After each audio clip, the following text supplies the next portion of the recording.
우리는 오늘 고린도후서 5장에 왔습니다. 고린도후서에 지난 시간 우리가 3장 그리고 4장을 다룰 때에 고린도 전후서에서 가장 깊은 장이라고 말씀을 들었습니다. 5장도 역시 3장과 4장을 지금 이어서 계속적으로 지금 다루는 주제가 바로 새언약의 사역자들을 다루고 있습니다. 새언약의 사역자들의 3장 12절부터 4장까지 우리가 세 항목을 보았습니다. 그것은 바로 새언약의 사역자들은 바로 조성된 사람이죠. 삼일 하나님으로 조성된 자. 그리고 두 번째 항목은 예수 그리스도의 복음의 빛을 발하고 있습니다. 또한 그들은 이러한 십자가에 못 박힌 생활을 살면서 부활 생명을 나타내고 있습니다. 이 세 항목이 3장 12절에서부터 4장에 이르기까지 이러한 고린도 전후서에서 가장 깊은 가장 체험이 깊은 방면을 세 항목을 다루었습니다. 그 첫 번째 우리가 항목을 다시 한 번 더 본다면 바로 새언약의 사역자들은 조성된 자입니다. 다시 말해서 이러한 옛사람의 이 모든 방면들에서부터 이제 주님을 믿고 거듭난다고 해서 이러한 새언약의 사역자가 이 자격을 갖는 것이 아닙니다. 새언약의 사역에 자격을 갖는다는 것은 이러한 새로운 조성, 새로운 재건축이 필요한 것이죠. 그러므로 이러한 조성을 위하여 하나님께서는 과정을 거치신 것입니다. 그분의 과정에서 성육신과 인생을 사심과 십자가와 죽음과 부활 그리고 성천 이러한 과정들의 모든 요소들 그 모든 요소들로서 이러한 새언약의 사역자들이 그 요소들로서 조성된 것입니다. 육신을 입으신 요소, 육신이 그렇죠? 거기에 인생의 요소와 십자가의 그 죽이는 요소와 부활의 그 능력의 요소와 그 성천의 요소와 모든 그분이 깨끗인 모든 과정들의 그 모든 요소들이 다 복합되어서 그 복합된 영으로 말미암아 새언약의 사역자들이 지속적으로 분배함으로써 이러한 옛사람의 그 사람은 다 썩어져 가고 후패져 가고 새 사람이 속 사람이 날마다 새롭게 되므로 이러한 이 조성된 한 사람이죠. 특별히 이러한 한 포에 이러한 복합적인 그 영 안에 모든 요소가 다 포함되어 있는 것입니다. 우리가 아는 것처럼 우리는 약을 먹을 때 그 약의 성분을 잘 모릅니다. 약의 성분을 모르지만 그 약을 먹고 나면 그 약의 효능이 우리의 몸을 어떤 방면에서 세균들을 죽이고 또 우리의 몸의 세포들을 살리고 이러한 기능들이 있지 않습니까?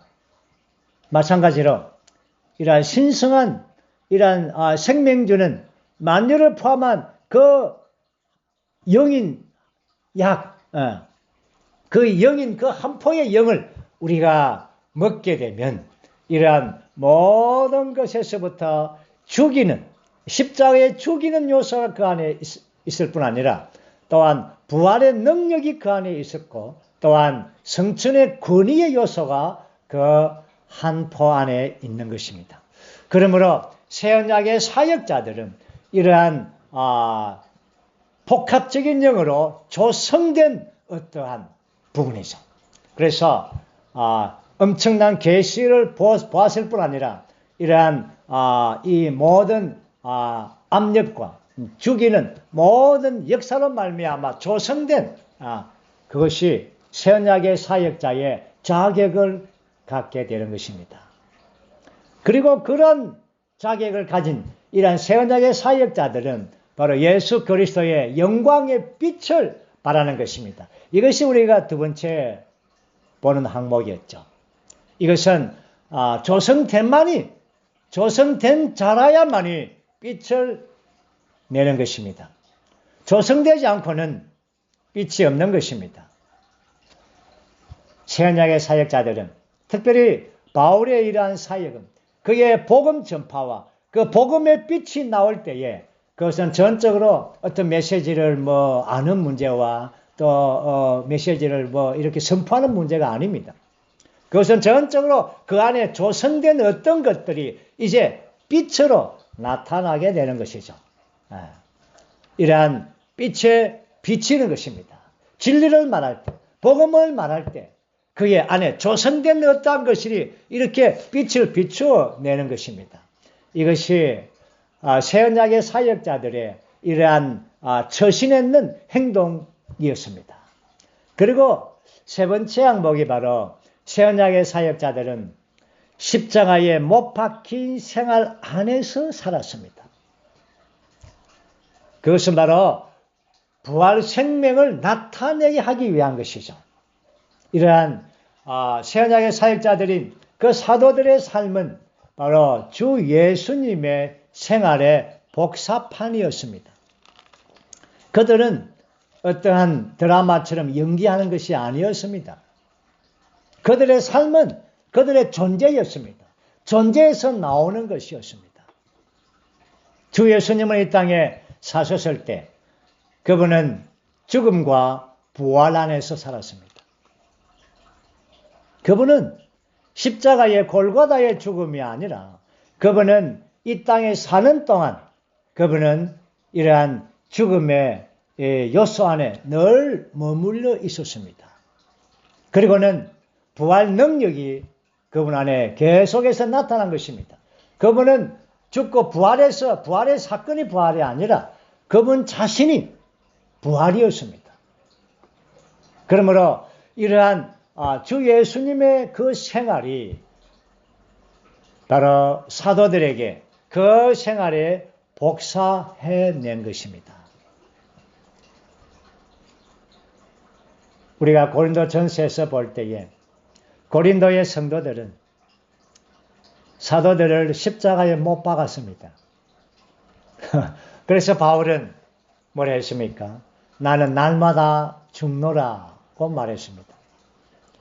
이러한 사도들의 이 생활은 늘 십자가 안에 머무는 생활이었습니다.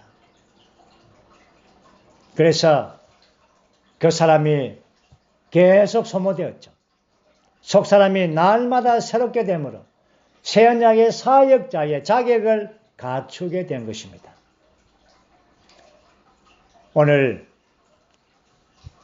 우리 모두는 이 말씀을 함께 추구하고 있습니다.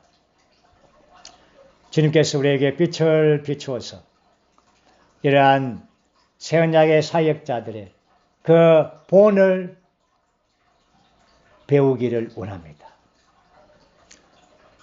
우리가 생각합니다. 정말 우리가 이러한 고린도후서에서 3장과 4장과 5장에 이르기까지 이러한 새언약의 사역자의 그 바울의 이러한 직접적인 체험을 볼 때에 정말 우리하고는 너무나 거리가 멀다고 고백합니다.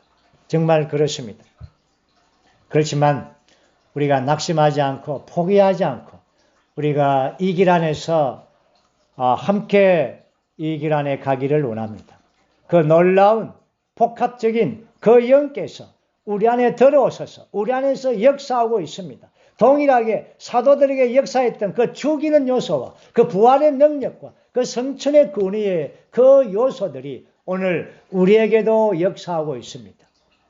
그러나 우리는 분량은 매우 작겠죠. 이사야의 말씀을 통하여 한 가지 위로가 되는 것은 새언약의 작은 사역자들이라는 단어를 썼습니다. 정말 제가 아침에 그 말씀을 들을 때 위로가 되었습니다.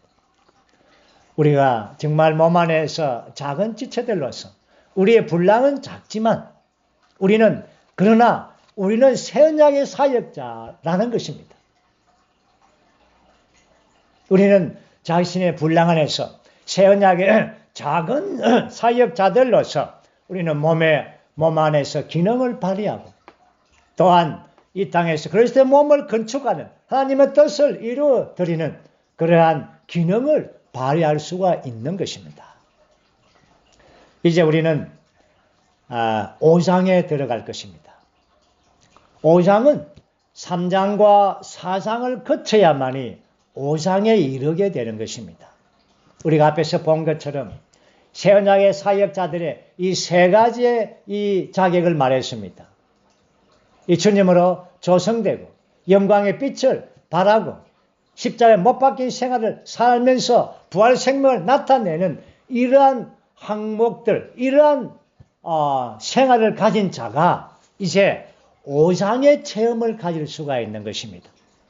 5장에서는 세 가지의 이러한 항목으로 구성되어 있습니다. 세 항목입니다.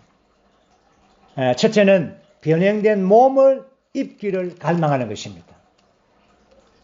두 번째는 주님을 향하는 삶인들.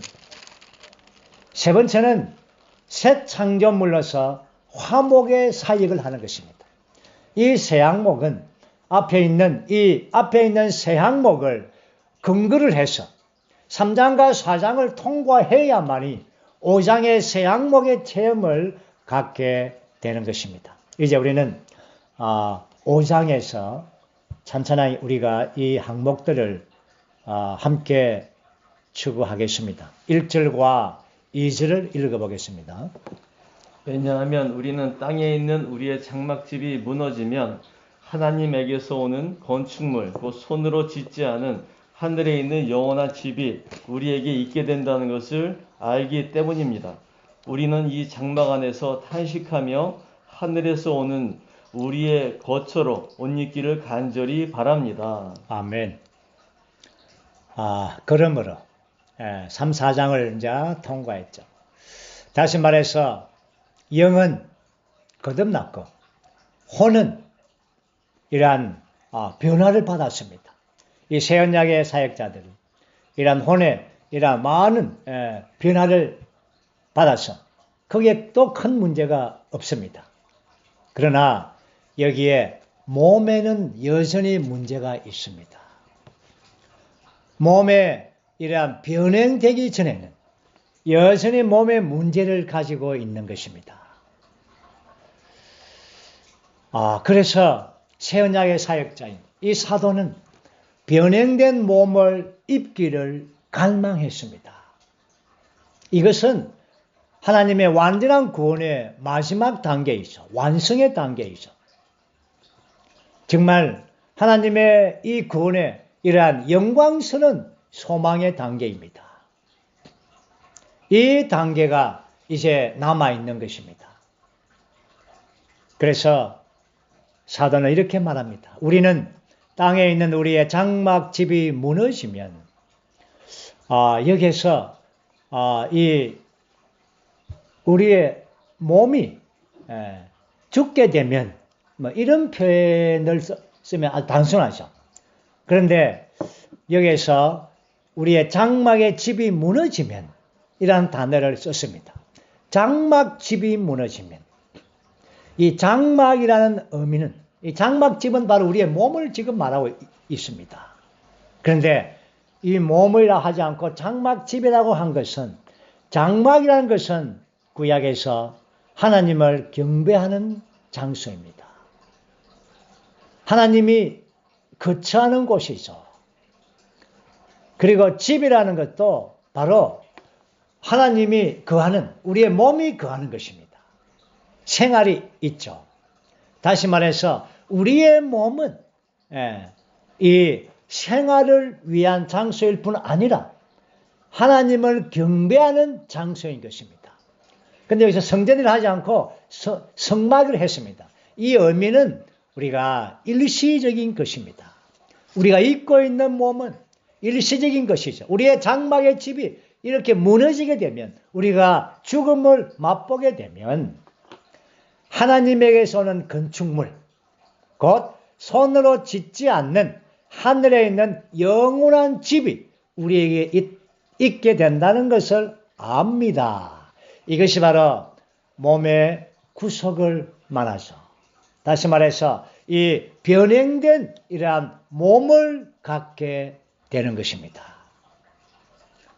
이것은 이 변형된 몸은 바로 건축물같이 사람의 손으로 짓지 않고 하늘에 있는 영원한 집으로 하나님께서 지어주신 그런 집이죠. 자, 이제 우리는 2절에서 이 장막 안에서 우리는 탄식하며 하늘에서 오는 우리의 거처로 옷 입기를 간절히 바랍니다. 이것이 사도의 이러한 갈망입니다. 변형된 옷을 입기를 원하는 것이죠. 이것은 신약, 새 언약, 새 유정이죠. 유정에서 아주 중심적인 항목은 바로 변형입니다. 몸의 구속이죠. 이러한 변형된 그 옷을 입기를 갈망하는. 이것은 이제 새 언약의 이제 마지막 이제 항목이죠. 3절과 4절 읽어보죠. 우리가 옷 입는다면 벌거벗은 모습으로 발견되지 않을 것입니다. 또한 이 장막 안에 있는 우리가 짐을 지고 탄식하는 것은 벗어버리고 싶어서가 아니라 옷 입고 싶어서인데 이것은 죽을 것이 생명에게 삼켜지도록 하려는 것입니다. 아멘. 우리가 옷 입는다면 정말 다시 한 번 더 말해서 사도는 영과 혼에는 이제 문제가 없습니다. 문제는 몸입니다. 그래서 이 몸을, 이 변형된 몸을 바로 옷으로 표현했죠. 이 옷을, 변형된 이러한 몸을 입는다면 벌거벗은 몸으로 발견되지 않을 것입니다. 많은 기독교 안에서의 이러한 누룩은 사람이 죽으면 천당 간다고 합니다. 다시 말해서 이러한 하늘로 올라간다는 것이죠. 하늘에 올라갈 수가 없습니다. 왜냐하면 옷을 입지 않았기 때문에. 우리가 하나님 앞에 하나님 면전에 갈 때에 벗은 몸으로 갈 수가 없습니다. 누가 예를 든다면 이게 합당한 예인지는 모르겠습니다만은 우리가 사우나에 간다면 옷을 벗어놓고 라카룸에 이제 벗어놓죠. 나왔을 때 사람을 만나기 위해 나왔을 때는 옷을 입어야 합니다. 옷을 입지 않고 어떻게 사람들 만나겠습니까? 다시 말해서 영적으로 우리가 이 벗은 모습으로 하늘에 올라갈 수가 없습니다. 하나님은 벗은 몸으로 오는 것을 허락하지 않습니다. 하나님의 면전에서 어떻게 벗은 몸으로 가겠습니까? 그러므로 우리가 죽으면 천당으로 하늘에 올라간다는 것은 정말 누룩인 것입니다. 변형된 옷을 입어야 하늘에 하나님의 면전에 갈 수가 있습니다. 또한 이 장막 안에 있는 우리가 짐을 지고 탄식하는 것은 사도는 우리가 알듯이 얼마나 그의 고난과 고통과 압박과 엄청난 살 소망을 잃을 정도로 이러한 고난 가운데 있었습니다. 바로 이 장막의 짐이죠. 짐을 지고 탄식하고 있었습니다. 벗어버리고 싶죠. 자, 이제 벗어버리고 싶은 것은 바로 그 옷을 주님을 만날 수 있는 그 변형된 그 몸을 입는 그 옷을 입기를 원해서입니다. 라고 말합니다. 이것은 죽을 것이 생명에게 삼켜지도록 하는 것입니다. 하나님은 우리의 죽을 몸이 그분의 부활 생명에게 삼켜지도록 하기 위한 것입니다. 이러한 목적으로 주님은 우리를 어떻게 합니까? 5절, 6절 한번 읽어보죠. 바로 이 일을 위하여 하나님은 우리를 다듬으시며 우리에게 그 영을 보증으로 주셨습니다. 그러므로 우리는 항상 확신에 차 있습니다. 그리고 몸을 입고 사는 동안에는 주님에게서 떨어져 살고 있다는 것을 알고 있습니다. 아멘. 바로 이 일을 위하여 이러한 우리의 죽을 몸에 그분의 부활 생명으로 삼켜지도록 하실 목적으로 하나님 우리를 다듬으십니다. 하나님은 역사하신다는 것이죠. 예. 이 다듬으시고 그때 형태를 이루시고 외형을 지니게 하시고 예비하시고 적합하게 하시는 것입니다. 그래서 우리의 온 존재는 그리스도로 적서지게 되는 것입니다. 놀랍지 않습니까? 그래서 이렇게 하시도록 우리에게 그 영을 보증으로 주셨습니다. 그분이 이렇게 우리를 다듬으시려고 완전히 다듬으시기 위하여 지금 우리에게 보증의 그 영을 주신 것입니다. 계약금을 줬다는 겁니다. 예. 계약금을 우리가 받은 것입니다. 다시 말해서 계약금을 받았기 때문에 이제는 다 잔금까지 다 받게 되는 것입니다. 이런 의미이죠. 다시 말해서 이 부분은 마태복음에서 주 예수님께서 생명의 씨를 뿌린 것과 같습니다. 생명의 씨가 우리 영에 뿌려지고 우리의 마음에 뿌려졌다고 말합니다. 그래서 이 생명이 우리의 혼으로 적셔지고 혼으로 확산되어서 결국은 우리의 죽을 몸을 삼키는 것입니다. 죽을 몸을 삼켜버려서 완전히 그분께서 우리를 다듬으시고 외형을 완성해 주시는 것입니다. 이것이 바로 5절과 6절에서. 그러므로 6절에서는 우리는 항상 확신에 차 있습니다. 그리고 몸을 입고 사는 동안에는 주님에게서 떨어져 살고 있다는 것을 알고 있습니다. 7절, 8절 읽어보세요. 왜냐하면 우리가 믿음으로 행하고 보이는 것으로 행하지 않기 때문입니다. 우리는 확신에 차 있습니다. 우리가 원하는 것은 차라리 몸을 떠나서 주님과 함께 사는 것입니다. 아멘. 사도들은 늘 확신에 차 있습니다. 이러한 진리와 계시와 이상이 분명하고 이러한 체험 가운데 있기 때문에 그렇습니다. 그러기 때문에 믿음의 영을 가지고 믿음 안에 사는 것입니다. 그래서 우리가 앞에서 4장 18절에 보는 것처럼 바울은 이렇게 말했습니다. 우리가 주목하는 것은 보이는 것들이 아닙니다. 보이지 않는 것들입니다. 보이는 것들은 잠시 있는 것이고 보이지 않는 것은 영원하기 때문입니다. 이러한 영원한 장막을 사모했습니다. 그러므로 사도들은 믿음으로 행하고 있는 것입니다. 그리고 다시 한 번 더 말합니다. 바울은 우리는 확신에 차 있습니다. 확신에 차 있다는 말을 6절에서도 말하고 8절에서도 말합니다. 그리고는 우리가 원하는 것은 차라리 몸을 떠나서 주님과 함께 사는 것입니다. 차라리 이 몸을 떠나서 주님과 함께 기쁨 가운데 함께 즐거움 안에 들어가고 싶습니다.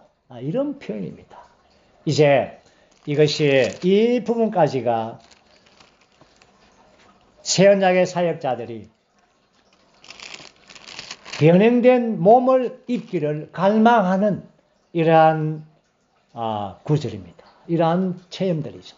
그러므로 이러한 체험을 갖는 것은 제가 앞서 말한 것처럼 3장과 4장에서 이 세 가지의 항목을 체험해야만이 이러한 5장에서의 이러한 변형된 옷을 입기를 갈망하는 그러한 갈망을 갖게 되는 것입니다. 자, 이제 우리는 5장에서 두 번째 항목입니다. 그것은 바로 주님을 향하여 삶으로 그분을 기쁘게 해드리는 것을 목표로 삼는 것입니다. 9절과 10절을 읽어보겠습니다. 그러므로 우리는 몸을 입고 살든지 몸을 떠나서 살든지 주님을 기쁘시게 해드리려는 큰 뜻을 품고 있습니다. 왜냐하면 우리 모두가 반드시 그리스도의 심판대 앞에 나타나 각 사람이 선이든 악이든 자기 몸으로 행한 것에 따라 그대로 대갚음을 받기 때문입니다. 아멘. 아주 이 부분은 앞에서 차라리 몸을 떠나서 주님과 함께 살고 싶다는 이러한 표현을 썼죠. 그리고는 이제 9절에 올 때에 어찌하든지 하나님을 기쁘시게 해야 되는 것입니다. 몸을 입고 살든지 몸을 떠나서 살든지 바울은 하나님을 기쁘시게 해드리는 것이 그의 목표였습니다. 이것이 바로 주님을 향하여, 하나님을 향하여 사는 사람입니다. 하나님을 위하여 살고 하나님과 함께 사는 것도 중요하지만 하나님을 향하여 사는 것입니다. 이게 하나님을 향하여 살 때에 죽든지 살든지 몸을 입든지 몸을 떠나든지 그것은 다 하나님을 향하여 하나님을 기쁘게 하기 위한 것입니다. 우리가 하나님을 향하여 산다는 이 의미를 되새기 보면 상당히 깊습니다. 상당히 아주 풍성한 의미들을 가지고 있죠. 예를 들면은 갓 태어난 아이가 있습니다. 그 엄마는, 그 어머니는 그 아이를 향하여 산다는 표현이 아주 적합합니다. 자기의 그 처녀 시절에 즐기던 그 자유분방함 다 없어져 버리죠. 밤과 낮이 바뀝니다. 어린 아이를 향하여 사는 것입니다. 아주 적합한 표현일 것 같습니다. 그 아이가 어느 정도 자랄 때까지는 정말 한시도 눈을 뗄 수가 없습니다. 그 아이의 어떠한 대로 그 어머니는 그렇게 자기의 일정대로 아이가 중심이죠. 그게 아이를 향하여 사는 것입니다. 또 한 가지를 예를 든다면 회사에 어떤 그 임원진 있지 않습니까? 큰 회사의 어떤 중력들, 임원진들은 그 회사의 승패가 그들의 어깨에 달렸죠. 그러므로 그들은 회사를 향해 사는 것입니다. 어떻게 하면은 회사에 이익이 생기는가? 온통 그 생각뿐이죠. 그래서 뭐 주말에 쉬는 것도 이제 올바르게 쉬지 못합니다. 늘 그 향해 있죠. 회사가 어떻게 이렇게 이윤을 창출할 것인가, 직원들이 어떻게 관리할 것인가, 온통 생각에 관리하는 거예요. 이것이 바로 그들은 회사를 향해 살고 있습니다. 물론 뭐 종업원들은 그 회사를 위해 산다고 말할 수 있겠죠. 그러나 중력은 다르죠. 임원들은 그 어깨에 회사의 운명이 있으니까. 이제 이것이 바로 하나님을 기쁘시게 해드리는 것입니다. 그리고는 바울은 이렇게 말합니다. 왜냐하면 우리 모두가 반드시 그리스도의 심판대 앞에 나타나 각 사람이 선이든 악이든 자기 몸으로 행한 것에 따라 그대로 대갚음을 받기 때문입니다.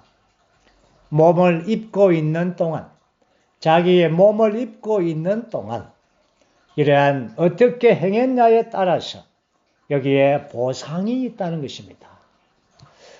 우리 모두가 다 그리스도의 심판대 앞에 다 설 것입니다.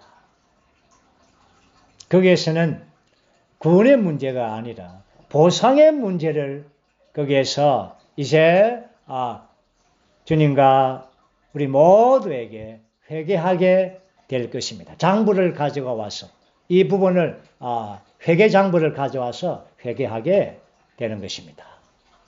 이제 우리는 11절과 12절. 아멘. 그러므로 우리가 주님을 두려워할 줄 알기 때문에 사람들을 설득하려는 것입니다.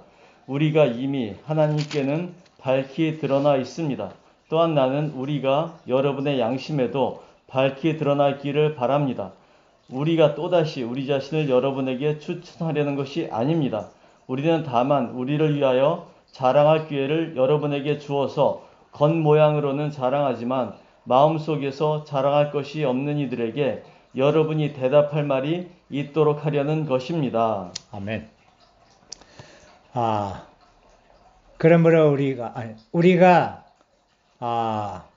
12절이죠. 11절이죠. 11절. 그러므로 우리가 주님을 두려워할 줄 안다.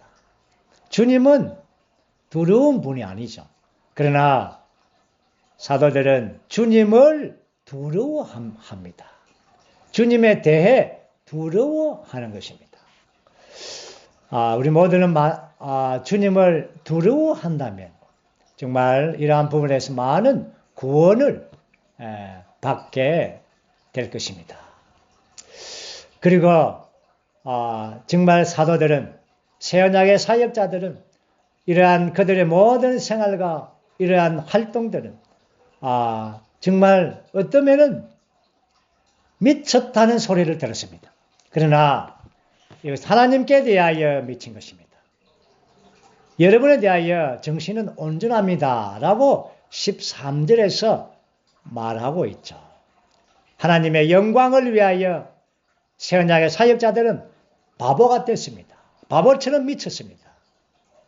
이것은 사도들이 미친 것이, 기뻐한 것은 어리석은 흥분이 아니라 하나님의 영광을 위하여 하나님을 향한 것이고 하나님과 함께 했는 것입니다.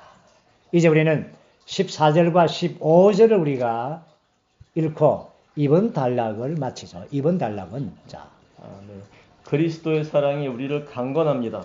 우리가 단정하는 것은 한 사람이 모든 사람을 대신하여 죽으셨으므로 모든 사람이 죽었다는 것입니다. 그분께서 모든 사람을 대신하여 죽으신 것은 살아있는 사람들이 더 이상 자신을 향하여 살지 않고 자신들을 대신하여 죽으셨다가 살아나신 분을 향하여 살도록 하려는 것입니다. 아멘. 이번 항목의 아주 핵심적인 것이 바로 14절과 15절 말씀입니다. 주님을 향하여 사는 것, 그리고 주님을 향하여 삶으로 그분을 기쁘시게 해드리는 것, 이것이 그들의 생활의 목표입니다. 사도들의 목표이죠. 이것이 어디에서, 이 근거가 어디에서 나왔는가? 이것이 바로 14절에서 그리스도의 사랑이 우리를 강건합니다. 강건합니다. 이러한 강건한다는 것이 바로 주님을 향하여 살 수 있는 근거가 되는 것입니다.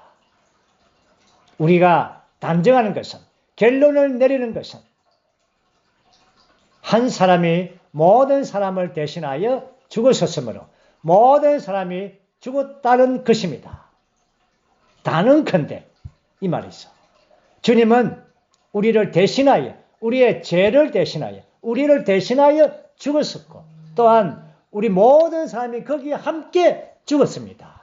그리고는 15절에서 살아있는 사람은 이제 주님과 함께 부활하여 함께 살았으므로 이제는 더 이상 자신을 향하여 살지 않고 자기들을 대신하여 죽었었다가 다시 살아나신 분을 향하여 살도록 하려는 것입니다.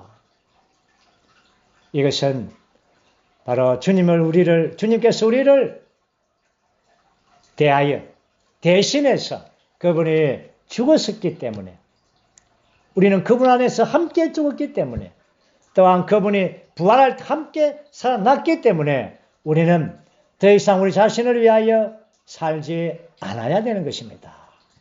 그분을 향하여 살아야 되는 것입니다. 이것이 사도의 이러한 강한 이러한 선포였습니다. 이제 우리는 5장에서 마지막 항목에서 아주 5장의 세 항목 중에서 가장 중요한 항목들이 있습니다. 그것은 바로 주님의 새 창조물입니다. 그리고 화목의 사역입니다. 주님의 새 창조물로서 화목의 사역을 위임받는 이 항목은 이제 새 언약의 사역자의 이러한 항목 가운데 6번째의 항목으로서 5장의 마지막 항목입니다. 한번 16절과 17절을 읽어보겠습니다. 그래서 이제부터는 우리가 어떤 사람도 육체에 따라 알지 않을 것입니다. 비록 우리가 그리스도를 육체에 따라 알았으나 이제는 더 이상 그렇게 알지 않을 것입니다. 그러므로 누구든지 그리스도 안에 있으면 새 창조물입니다. 옛 것들은 지나갔습니다. 보십시오. 새 것이 되었습니다. 아멘. 이제는 어떤 사람도 육체에 따라 알지 않을 것입니다. 비록 우리가 그리스도를 육체에 따라 알았으나 이제는 더 이상 그렇게 알지 않을 것입니다. 바울은 다마스커스의 체험 이전에는 정말 육체에 따라서 알았죠. 그러나 다마스커스의 그 체험을 통하여 이제는 바로 그가 더 이상 육체를 따라서 알지 않고 바로 그리스도 안에 있는 새 창조물인 것을 깨달았습니다. 오늘 17절 말씀에서 바로 그러므로 누구든지란 말이죠. 우리 모두는 다 그리스도 안에 있으면 새 창조물입니다. 고린도 성도들이요. 장흥교회 모든 성도들이요. 이러한 주님에 들어오신 모든 형제 자매님들 모두는 다 여러분들은 누구든지 그리스도 안에 있으면 새 창조물입니다. 예전 것은 지나갔습니다. 보십시오. 이제 새 것이 되었습니다. 저는 이사야의 말씀에 따라서 이 그리스도 안에 있는 새 창조물에 대한 이러한 7 방면을 교통하기를 원합니다. 그리스도 안에 있는 새 창조물, 새 창조. 첫 번째 방면은 우리가 그리스도 안에서 새 창조가 되었다는 이상을 보는 것입니다. 우리는 그리스도 안에 있으므로, 그리스도 안이라는 말은 바로 그분의 생명과 본성을 가졌을 뿐 아니라 그분과의 유기적인 연합 안에 있다는 것입니다. 그리고는 우리가 새 창조라는 이러한 이상을 갖는 것입니다. 두 번째 항목은 옛 창조와 새 창조의 차이점입니다. 옛 창조는 바로 하나님의 신성한 생명과 본성이 없는 것이죠. 그러나 새 창조는 바로 하나님의 신성한 생명과 본성을 가지고 있습니다. 다시 말해서 하나님과 사람의 연합된 것입니다. 3일 하나님께서 그리스도 안에서 그 영으로 우리 속으로 역사에 들어오셨죠. 그때에 우리는 신성과 인성의 연합을 갖게 된 것입니다. 그래서 우리는 새 창조가 된 것입니다. 이제 우리는 새 창조는 이 새로움은 날마다 이렇게 새로워질 수가 있는 것입니다. 그래서 우리는 날마다 이 새 사람으로 입어야 되는 것이죠. 그리고 세 번째 항목은 새 창조에 대한 세 번째 항목은 그리스도는 십자가에 못 박힘으로 바로 옛 창조라는 이 문제를 처리하셨다는 것입니다. 옛 창조 안에 많은 문제들이 있습니다. 모든 문제가 다 옛 창조물에 속한 것입니다. 그러나 주님은 십자가를 통하여 만유를 포함한 죽음을 죽으심으로 옛 창조의 모든 문제들을 처리하셨습니다. 이것이 바로 옛 창조 전체 하나님 보실 때에 다 함께 그분과 함께 십자가에 못 박히고 장사된 것입니다. 옛 창조가.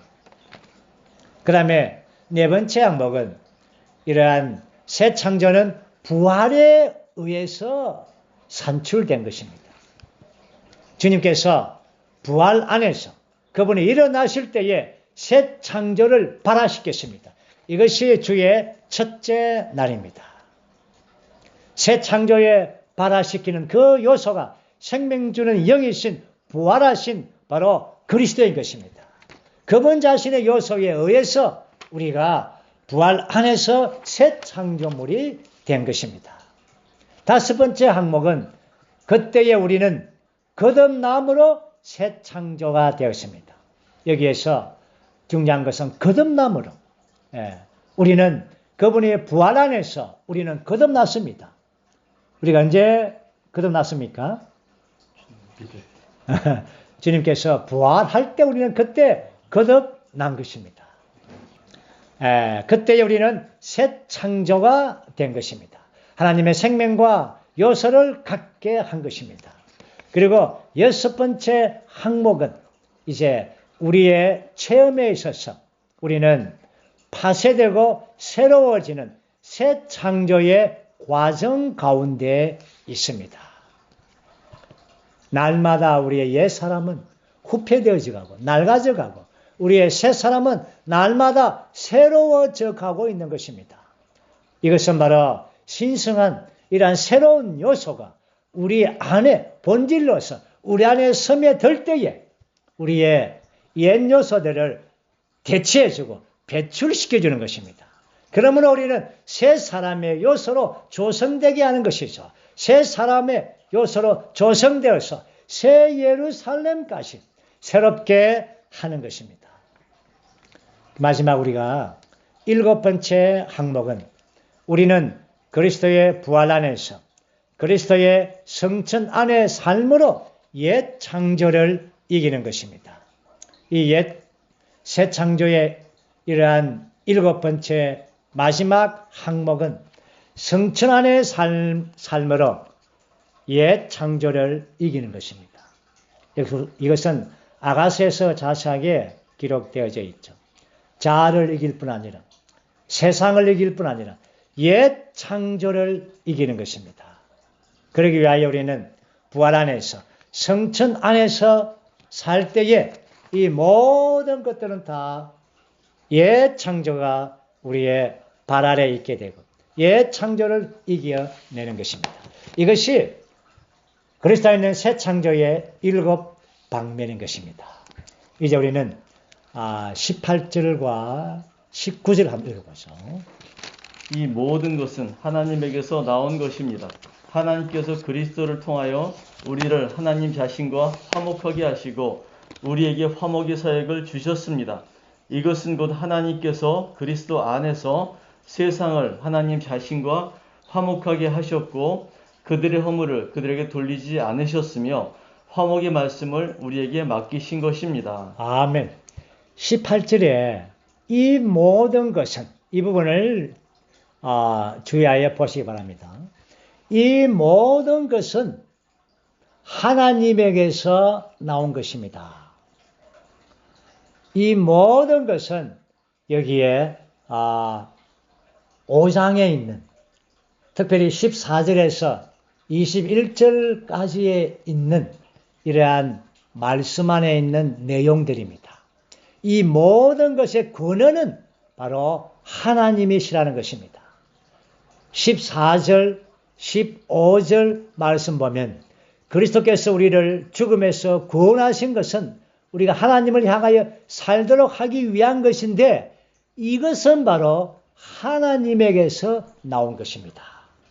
그리고 두 번째는 17절에서 우리가 그리스도 안에서 새 창조물이 된 것도 하나님에게서 나오신 것입니다. 그리고 21절에 마지막 절에서 보면은 하나님의 의가 되도록 그리스도께서 우리를 위하여 죄가 되신 것도 이것도 하나님에게서 나오신 겁니다.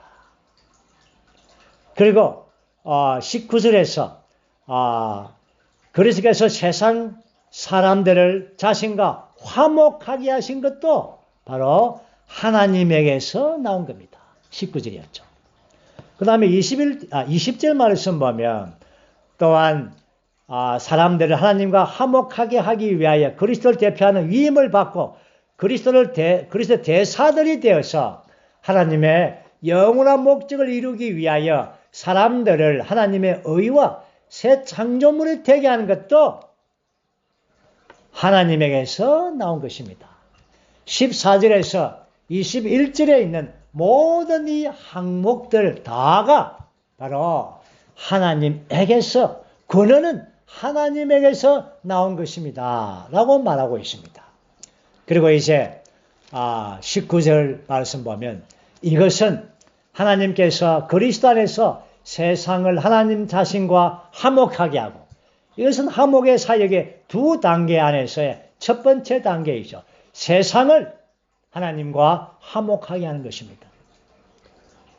그들의 허물을 그들에게 돌리지 않으셨으며 그리고 이제 20절, 21절 말씀 이제 오늘 마지막 결론의 말씀 한번 다 함께 우리가 읽어보겠습니다. 그러므로 우리가 그리스도를 대신하는 대사들이 되어 하나님께서 우리를 통하여 여러분에게 권면하시듯이 우리가 그리스도를 대신하여 여러분에게 간청합니다. 하나님과 화목하십시오.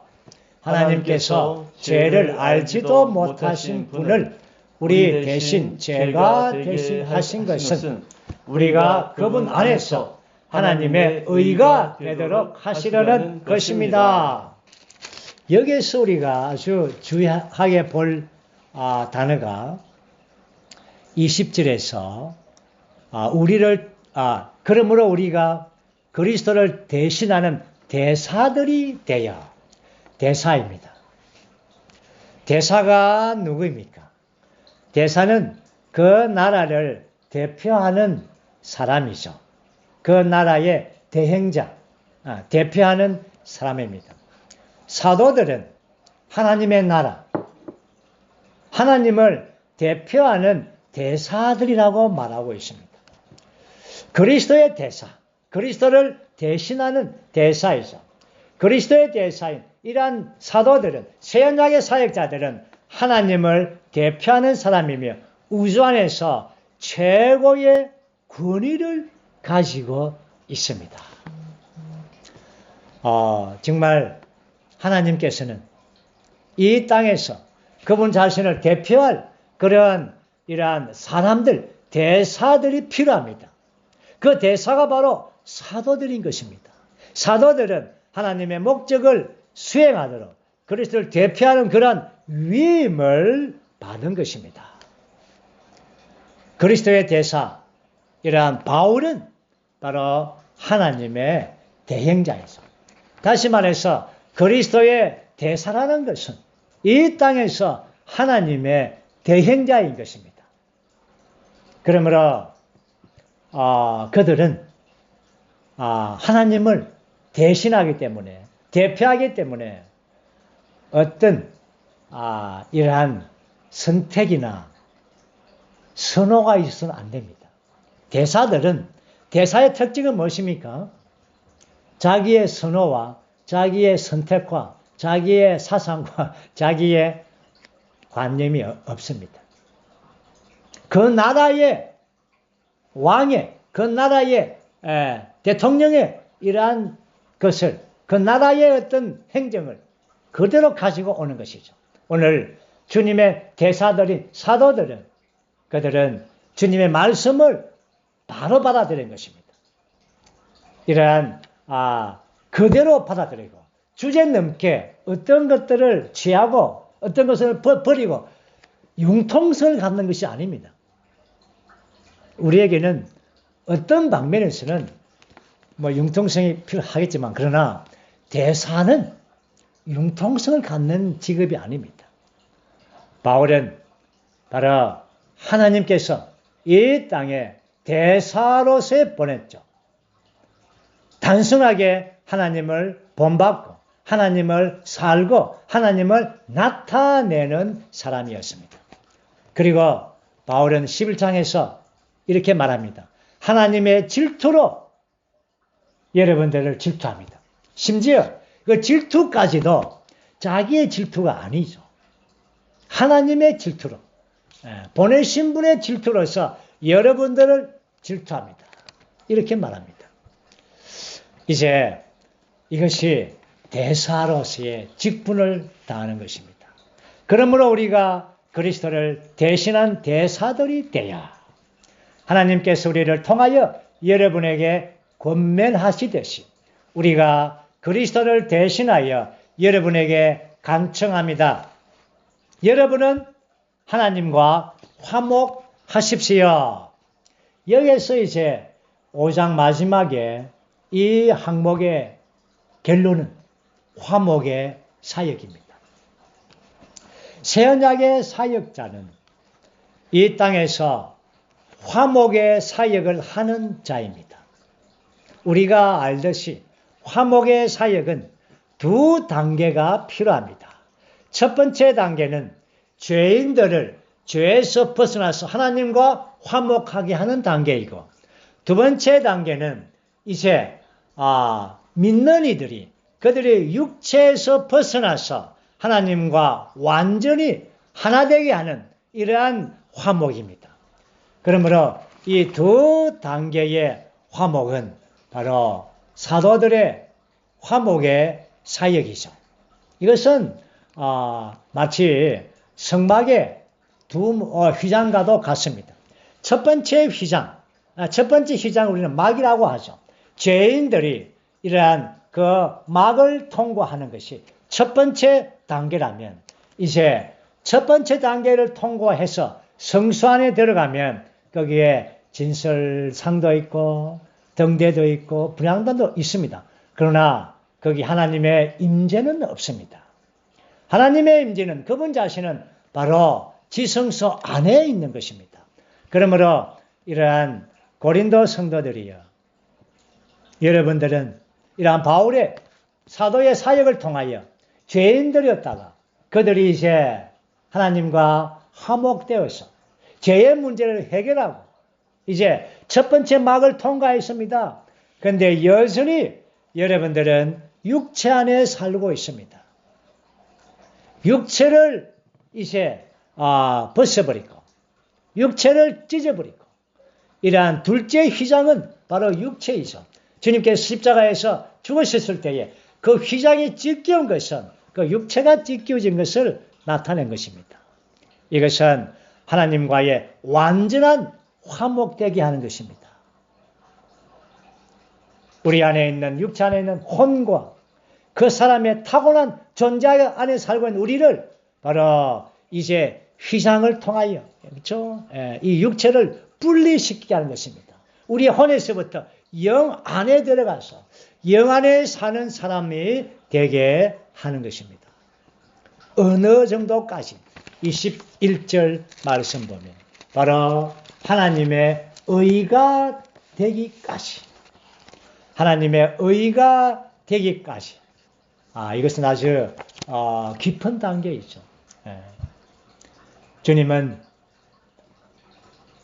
죄를 알지도 못하신 분, 우리 대신해서 그분은 죄가 되었습니다. 죄 자체가 되었죠. 로마서 8장 3절에 의하면 이러한 죄의 육신의 모양을 가진 겁니다. 마치 놋뱀이 장대에 달린 것처럼, 놋뱀은 죄의 본성은 없습니다. 놋뱀의 형태가 있는 것처럼 이러한 그 죄의 형태의 육신의 모양은 죄의 형태를 가지고 오셔서 이제 우리의 죄를 위하여 죽었습니다. 이것이 바로 그리스도 십자가 안에서의 객관적인 방면이죠. 그러나 주관적인 방면에서는 우리를 위하여, 우리를 완전히 화목하게 하기 위하여 우리를 그분은 십자가에서 죽으신 것입니다. 그래서 우리가 그분 안에서 이제 그분의 부활 안에서 유기적으로 그분과 연결됨으로 우리는 하나님의 의가 되게 하는 것입니다. 하나님 앞에서 우리가 의롭다는 것이 아니라 하나님의 의가 되는 겁니다. 하나님의 의가. 이것은 참 너무나 깊은 것입니다. 우리가 누굽니까? 우리는 하나님의 원수들 아닙니까? 우리는 하나님의 대적자였습니다. 그렇지만 이러한 주님께서 이러한 두 단계의 사역, 그분의 십자가에서 이러한 우리의 죄를 위하여 죽으셔서 죄 문제를 해결했을 뿐 아니라 우리를 위하여 그분이 죽으심으로 우리가 부활 안에서 완전히 하나님의 의가 되게 하는 것입니다. 이것이 엄청난 것이죠. 이것이 바로 사도들이 받은 이러한 놀라운 사도의 직분의 위임인 것입니다. 오늘날 다시 한 번 더 또 우리가 말해서 우리는 새 언약의 작은 사역자들로, 우리는 이 땅에서 하나님의 대사이며 또한 이 땅에서 하나님의 화목의 사역자로서, 작은 화목의 사역자로서 복음을 통하여 죄인들을 하나님께로 화목하게 하고 또한 뒤로 물러가고 또 연약한 지체들을 목양을 통하여 하나님과 완전히 화목케 하는 그러한 화목의 사역을 갖기를 원합니다. 우리가 어디에 있다면 우리는 다른 사람들을 우리가 있는 지점으로 다시 이끌 수가 있습니다. 우리가 지성소에 있다면 우리는 다른 지체들을 지성소 안으로 이끌 수가 있습니다. 우리는 이러한 5장 안에서 이 세 항목의 내용을 보았습니다. 상당히 이것은 3장과 4장의 연속으로서 정말 아주 깊은 방면을 보았습니다. 그것은 변형된 몸 있기를 갈망하는 이러한 사도의 부담, 그리고 주님을 향하여 삶으로 하나님을 기쁘게 해드리는 그들의 생활의 목표, 그리고는 새 창조물을 위하여 화목의 사역을 위임받은 새 언약의 사역자들의 이러한 위임, 이것이 5장에서의 새 항목이었습니다. 우리는 이 사역을 통하여 이러한 말씀의 깊이 안에 우리를 인도해 주었습니다. 우리는 작은 새 언약의 사역자들로서 우리의 분량에 따라서 이러한 사역의 분깃을 받아서 이 사역을 함께 수행하기를 원합니다. 주님을 찬양합니다.